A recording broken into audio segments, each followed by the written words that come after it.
চলুন বন্ধুরা, আজকে আপনাদের দেখাবো আর একটা নতুন সবজি। সেটাও কিভাবে তৈরি হয়েছে ছোট থেকে, সেটা আপনাদের বিস্তারিত সব কিছু খুলে বলবো। দেখুন, এই যে আমাদের এই যে এটা হলো পুঁই শাক। পুঁই শাকগুলো দেখুন কত সুন্দর হয়েছে। এর আগে আমরা এর থেকে কেটে নিয়েছি, আবারও ওর গোড়া থেকে আবারও বেরোচ্ছে।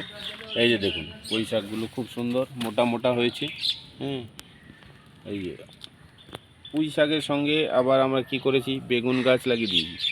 পুঁই শাকটা শেষ হয়ে গেলে তারপরে বেগুন গাছে যখন ফুল ফুটবে, পুঁই শাকগুলো আমরা কেটে ফেলি।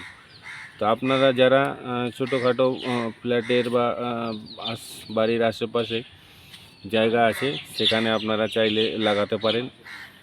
পুঁই শাকটা খুব হেলদি শাক। এটা হলো আপনাদের খেলে শরীরের পক্ষে খুবই উপকারী। এই যে দেখুন কত মোটা হয়েছে, সুন্দর, খুব সুন্দর লাগছে। আপনারা করবেন, নিজেরা করবেন, দেখবেন আনন্দ লাগবে অনেক।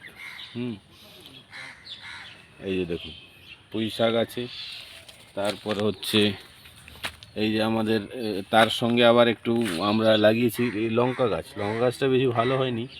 লঙ্কা গাছটা আমাদের এই মাটিটার একটু প্রবলেম আছে, মাটিটাকে আমরা একটু ডিসকাস করতে হবে, তারপরে অন্য লঙ্কা লাগাতে হবে। লঙ্কা গাছের তলায় আবার দিয়েছি দেখুন এই যে মূলো শাক। মূলো, এটা হলো এখন মাত্র 1 সপ্তাহ হলো লাগিয়েছি মোটামুটি। আর এটা 1 সপ্তাহ পরেই এটাও আমরা শাক খেতে পারবো। তারপর আস্তে আস্তে আবার মূলো হবে। পুঁই শাক, মূলো শাক, তারপর হচ্ছে বেগুন, তিনটা আমাদের অল্প একটু জায়গার মধ্যেই লাগানো আছে, কারণ আমাদের এখানে জায়গা বেশি নেই। অল্প একটু জায়গার মধ্যেই আমরা সব কিছু করার চেষ্টা করছি।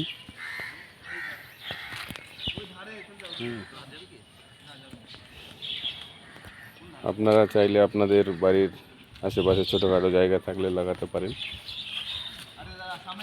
খুব ভালো লাগবে। ওকে বন্ধুরা, তাহলে পরে আপনারা আজকে এই পর্যন্তই দেখালাম, পরে আবার দেখা হবে নেক্সট ভিডিওতে।